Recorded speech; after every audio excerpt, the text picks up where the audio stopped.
Tired of dealing with unwanted interactions on OfferUp?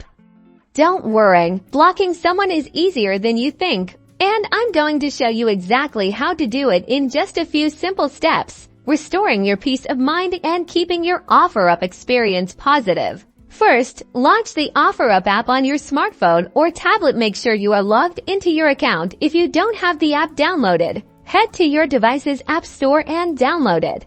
Next, navigate to the conversation you have with the person you wish to block. Tap on the person's name or profile picture at the top of the chat screen to access their profile. Once on their profile page, look for the 3 vertical dots, often found in the top right corner of the screen. This is the menu icon. Tap on it. A menu will pop up. Select the block option from the list. Tapping this prompts a confirmation message to appear. A confirmation window will appear asking if you are sure that you want to block the user. Blocking them prevents any further contact with them.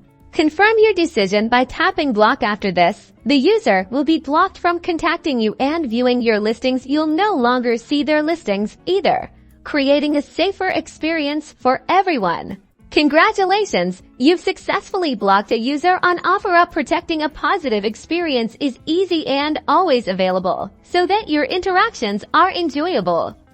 Don't forget to subscribe for more OfferUp tips and tricks. #OfferUp Safety #online etiquette.